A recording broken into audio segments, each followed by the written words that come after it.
Dans un petit village, vivait Claire, une mère célibataire veuve. Claire avait 2 jeunes enfants, Léo, un garçon de 7 ans, et Anna, une petite fille de 5 ans.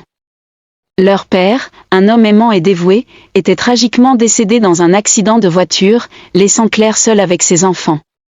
Chaque jour était un combat, Claire devait jongler entre plusieurs petits boulots pour subvenir aux besoins de sa famille, tout en imposant d'apporter un peu de joie et de douceur à la vie de Léo et Anna. Un jour, alors qu'elle rentrait d'un travail très laborieux à la fin de la journée, Claire s'arrêta à la petite boulangerie du village pour acheter des douceurs pour ses enfants. C'est ainsi qu'elle fit la connaissance de Thomas, un homme d'une 40aine d'années, au sourire engagé et à l'allure chaleureuse. Il était connu dans le village pour sa bienveillance et son esprit altruiste. Thomas avait toujours aimé les enfants et savait ce que c'était que de traverser des épreuves difficiles.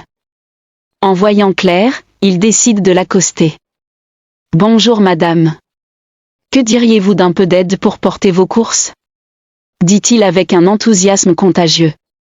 Claire accepte, un peu surprise par la gentillesse de cet inconnu. Ils commencèrent à discuter, et Thomas, sans le savoir, réussit à faire naître un sourire sur le visage fatigué de Claire. Au fil des jours, il se mit à l'aider régulièrement, devenant une présence rassurante dans sa vie. En voyant à quel point Claire était dévouée à ses enfants, Thomas a éprouvé un profond respect pour elle. Un soir, alors qu'ils se promenaient ensemble après le travail, Thomas prit son courage à 2 mains et lui dit ceci. « Claire, j'aimerais te dire une chose.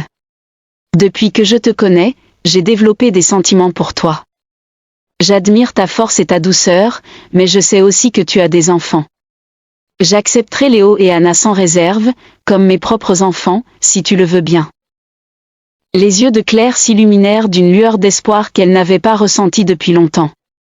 Elle avait tellement peur de ne pas être à la hauteur, de ne pas pouvoir offrir à Léo et Anna une nouvelle figure paternelle qu'ils pourraient aimer. Mais elle sentait la sincérité dans les paroles de Thomas. Elle prit quelques instants pour réfléchir, puis répondit doucement. « Je n'ai jamais pensé que je pourrais aimer à nouveau, mais ta gentillesse me touche profondément. » dit-elle. Les jours devinrent des semaines, et Claire et Thomas finissent par se rapprocher. Thomas apportait non seulement de la joie à la vie de Claire, mais il gagnait également la confiance et l'affection des enfants. Il jouait avec Léo au football et racontait des histoires à Anna avant de dormir. Ils formaient peu à peu un lien solide, basé sur l'amour et la compréhension. Un jour, alors qu'ils pique-niquaient au bord de la rivière, Thomas prit la main de Claire et lui dit « Je ne peux pas imaginer ma vie sans vous.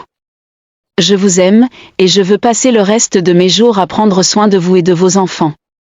Veux-tu m'épouser ?» Les larmes aux yeux, Claire se mit à sourire, heureuse d'enfin avoir trouvé la lumière dans son obscurité. Et Claire lui répondit. « Oui, Thomas, oui, je le veux. » s'exclama-t-elle. Leurs vies se transformèrent peu à peu en une belle histoire familiale, pleine d'amour, de rire et de soutien mutuel. Claire avait trouvé un compagnon qui l'aimait telle qu'elle était, avec ses enfants, et ensemble, ils bâtirent une nouvelle vie, pleine d'espoir et de promesses. Et dans le petit village, ils devinrent une famille unie, prouvant que même après la douleur, l'amour pouvait encore fleurir, apportant de la chaleur et bonheur à ceux qui avaient su ouvrir leur cœur à de nouvelles possibilités. Si vous avez aimé cette histoire, n'oubliez pas de vous abonner pour agrandir notre communauté et de liker. Merci.